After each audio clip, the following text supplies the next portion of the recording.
வணக்கம் and welcome to delight Tamil. நேற்று night பார்த்தீங்கன்னா பயங்கரமான சம்பவங்கள் நடந்திருக்கு. கிட்டத்தட்ட அஃபிஷியலாக அறிவிக்கப்படாத ஒரு போர் தான் இப்போ இந்தியாவுக்கும் பாகிஸ்தானுக்கும் நடுவில் போயிட்டுருக்கு அப்படின்னே சொல்லலாம்.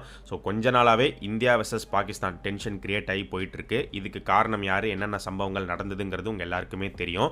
இதை ஆரம்பித்து வச்சது பாகிஸ்தான் தான். பாகிஸ்தான் தீவிரவாதிகள் பஹல்காமில் ஏற்படுத்தின அட்டாக், அதுக்கு நம்ம பதிலடி கொடுக்குற விதமாக ஆப்ரேஷன் சிந்தூரை கண்டக்ட் பண்ணோம். நாம் பாகிஸ்தானில் இருக்கக்கூடிய தீவிரவாதிகள் அவங்களுடைய கேம்ப்ஸை அடித்து காலி பண்ணோம். அதோட பாகிஸ்தான் நிறுத்திருக்கலாம், ஆனால் நிறுத்தலை. அவங்க மறுபடியும் பார்த்தீங்கன்னா நம்ம இந்தியா ஜம்மு காஷ்மீரில் இருக்கக்கூடிய பூஞ்ச் ரீஜியனில் அப்பாவி மக்களை பார்த்தீங்கன்னா கொலை பண்ணியிருக்காங்க, சாவடிச்சிருக்காங்க. இப்போவும் அந்த பூஞ்ச் ரீஜியன் ஒரு பதட்ட நிலையில் தான் இருக்குது. ஸோ காலையிலுமே தாக்குதல்லாம் நடந்திருக்கு, பிளாஸ்ட்லாம் நடந்திருக்கு அப்படிங்கிற மாதிரி சொல்லப்படுது. ஸோ நேற்று நைட் இந்தியாவுடைய பார்டர் பிளேசஸ் முக்கியமான இடங்கள்லாம் பார்த்தீங்கன்னா full and full black out பண்ணிட்டாங்க. மெயினாக ஜம்மு காஷ்மீர், பஞ்சாப், ராஜஸ்தான், டெல்லி, குஜராத், இன்னும் சில இடங்கள்லாம் பிளாக் அவுட் பண்ணிட்டாங்க. ஸோ நேற்று பஞ்சாப் தர்மசாலாவில் ஐபிஎல் மேட்ச் நடந்துச்சு, டெல்லி வெர்சஸ் பஞ்சாப். அந்த மேட்சுமே பார்த்தீங்கன்னா பாதியிலே கால் ஆஃப் பண்ணிட்டாங்க.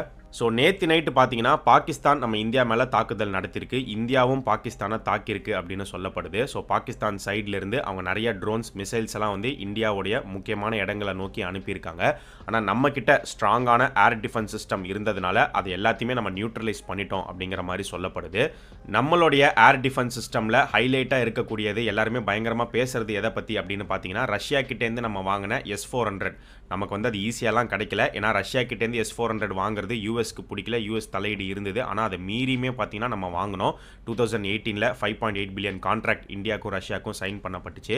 ஸோ அந்த S-400 தான் இப்போ நம்மளை காப்பாற்றிருக்கு அப்படின்னு சொல்லி எல்லாருமே பயங்கரமாக பேசிகிட்டு இருக்காங்க. இந்த S-400 ஏர் டிஃபென்ஸ் சிஸ்டம்க்கு இந்தியா கொடுத்துருக்கிற பேர் பார்த்தீங்கன்னா சுதர்ஷன் சக்ரா. ஸோ கிருஷ்ணனுடைய கையில் இருக்கக்கூடிய அந்த வெப்பன், அந்த பேரை தான் கொடுத்துருக்காங்க. இந்த இந்தியா பாகிஸ்தான் தாக்குதலில் இந்தியாவுடைய ஏர் டிஃபென்ஸ் சிஸ்டம் ஸ்ட்ராங்காக இருக்குது அப்படிங்கிறது இப்போ எல்லாருக்குமே தெரிய வந்திருக்கு. அதே சமயம் பாகிஸ்தானுடைய ஏர் டிஃபென்ஸ் சிஸ்டம் அவங்க சைனா கிட்டேருந்து வாங்கின HQ-9 அந்த சிஸ்டம்லாம் பயங்கர வீக்காக இருக்குது அப்படிங்கிறதுமே இப்போ எல்லாருக்கும் தெரிய வந்திருக்கு. ஆக்சுவலாக இது சைனாக்குமே ஒரு சின்ன பேக் ஃபயர் தான்.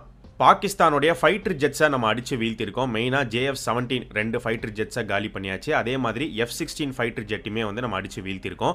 F-16 US பாகிஸ்தானுக்கு கொடுத்த ஃபைட்டர் ஜெட். ஆக்சுவலாக இவங்களுக்குள்ள ஒரு டீலே இருக்குது, இந்த ஃபைட்டர் ஜெட்டை நீங்கள் டிஃபென்சிவ்காக மட்டும்தான் யூஸ் பண்ணணும் அப்படின்னு. அதையுமே பாகிஸ்தான் மீறி இந்தியாவுக்குள்ளே அனுப்பியிருக்காங்க. ஸோ யூஎஸும் இப்போ பாகிஸ்தான் மேலே ஒரு அதிருப்தியில் தான் இருக்காங்க. அண்ட் மெயினாக இந்த F-16 ஃபைட்டர் ஜெட்டை நம்ம அட்டாக் பண்ணதை தாண்டி அந்த ஃபைட்டர் ஜெட்டோடைய பைலட்டை உயிரோட பிடிச்சிருக்கோம் அப்படிங்கிற மாதிரி சொல்லப்படுது. அதுக்கான ஒரு சில இமேஜஸும் சோஷியல் மீடியாவில் ஸ்ப்ரெட் ஆகிட்டு இருக்கு. ஆனால் அதெல்லாம் யாரும் நம்ப வேண்டாம். ஏன்னா இந்த தாக்குதலை பொறுத்த வரைக்கும் பார்த்தீங்கன்னா நிறைய ஃபேக்கான இமேஜஸ், வீடியோ கிளிப்ஸ்லாம் சோஷியல் மீடியாவில் ஸ்ப்ரெட் பண்ணிக்கிட்டே இருக்காங்க. எப்பயோ எங்கேயோ நடந்த சம்பவங்களுடைய கிளிப்ஸ் அண்ட் இமேஜஸ் எல்லாம் கொண்டு இப்போ இப்படி பாகிஸ்தானில் நடந்திருக்கு, இந்தியாவில் நடந்திருக்கு அப்படின்லாம் ஷேர் பண்ணிட்டு வராங்க. ஸோ அதெல்லாம் இப்போதைக்கு நம்ப வேண்டாம், அஃபிஷியலான கிளிப்ஸ் அண்ட் இமேஜஸ் வர வரைக்கும். இதே மாதிரி பாகிஸ்தான் சைட்ல இருந்துமே பார்த்தீங்கன்னா பயங்கரமான ஃபேக் நியூஸ்லாம் ஸ்ப்ரெட் ஆகிட்டே வருது. நாங்கள் இந்தியாவை இப்படி பண்ணிட்டோம், அப்படி பண்ணிட்டோம் அப்படின்லாம் சொல்லி ஸ்ப்ரெட் பண்ணிக்கிட்டே வராங்க.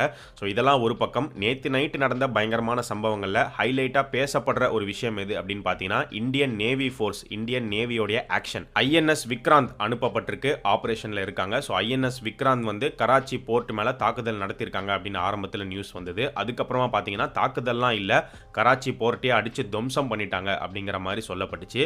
இதுக்கு முன்னாடி பார்த்தீங்கன்னா 1971 இதே மாதிரி இந்தியன் நேவி ஃபோர்ஸ் கராச்சி போர்ட்டை அடித்து காலி பண்ணாங்க.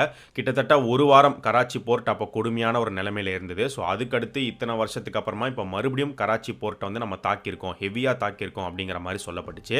ஆனால் அதுக்கப்புறம் வந்த நியூஸ் என்ன அப்படின்னு பார்த்தீங்கன்னா, கராச்சி போர்ட்டை ஃபுல்லாக அடித்து காலி பண்ணிட்டோம் அப்படிங்கிற இந்த நியூஸே பார்த்தீங்கன்னா உண்மை கிடையாது. INS விக்ராந்த் ஆக்ஷனில் இறங்கியிருக்கு, ஆப்ரேஷனில் இருக்குங்கிறது உண்மை தான். ஆனால் கராச்சி போர்ட்டை ஃபுல்லாக அடித்து துவம்சம்லாம் பண்ணலை, தாக்குதல் நடத்தியிருக்காங்க அப்படின்னு ஒரு பக்கம். இன்னொரு பக்கம் தாக்குதல் கூட நடத்தலை, INS விக்ராந்தை ஆப்ரேஷனில் வச்சிருக்காங்க, இந்தியாவை சேஃப்கார்ட் பண்ணுறதுக்காக நிறுத்தி வச்சிருக்காங்க அப்படின்னுமே ஒரு நியூஸ் இருக்குது.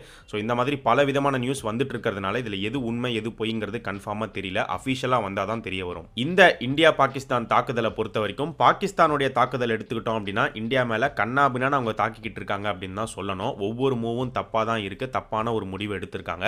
இந்தியா தெளிவாக என்ன சொல்லிடுச்சு அப்படின்னா, நீங்கள் எங்களை தாக்குனீங்க, அதுக்கு பதிலடி கொடுத்தோம், அவ்வளோதான், நாங்கள் போகிற விரும்பலை, இதை நிறுத்துறது உங்கள் கையில் தான் இருக்குது, நீங்கள் அமைதியாக இருந்தீங்கன்னா நாங்களும் கம்முன்னு இருப்போம் அப்படின்னு சொல்கிறாங்க. ஆனால் பாகிஸ்தான் கேட்கவே மாட்டாங்க. ஆக்சுவலாக போர் அப்படிங்கிறது வந்துருச்சுன்னா யார் ஜெயிக்கிறாங்க தோக்குறாங்க அப்படிங்கிறத தாண்டி 2 பக்கமும் நிச்சயமா பாதிப்பு அப்படிங்கிறது இருந்தே தீரும். அந்த வகையில் இப்போ பாகிஸ்தான் பார்த்தீங்கன்னா ரொம்ப பெரிய பிரச்சனையில தான் வந்து இருக்கு. ஒரு பக்கம் இந்தியா பாகிஸ்தான் தாக்குதல், இன்னொரு பக்கம் உள்ளுக்குள்ளேயே வந்து பல சம்பவங்கள் அங்கே நடந்துகிட்டு இருக்கு. அங்கே ஒரு ப்ரொவின்ஸாக இருக்கிற பலோச்சிஸ்தான் அவங்க பாகிஸ்தானை வந்து தாக்க ஆரம்பிச்சிருக்காங்க. பாகிஸ்தான் ஆர்மி சோல்ஜர்ஸ் கிட்டத்தட்ட 14 பேரை கொண்டு இருக்கோங்கிற மாதிரி வீடியோ ரிலீஸ் பண்ணியிருக்காங்க. ஸோ அந்த ஒரு பிரச்சனை உள்ள போயிட்டு இருக்கு. இப்போ வர இன்னொரு தகவல் என்ன அப்படின்னு பார்க்கும்போது Pakistan army chief general Asim Munir அவரை போஸ்ட்ல இருந்து தூக்கிட்டு அவருக்கு பதிலாக ஷாஹிர் ஷம்ஷாட் மிர்சா அவரை வந்து அப்பாயிண்ட் பண்ண போறாங்க. அவர் தான் லீட் பண்ண போறாரு அப்படிங்கிற மாதிரி சொல்லப்படுது.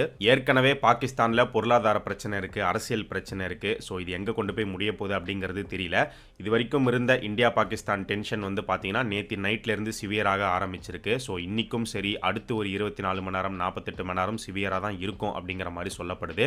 இந்தியாவும் வந்து ஹை அலர்ட்ல தான் வந்து இருக்காங்க.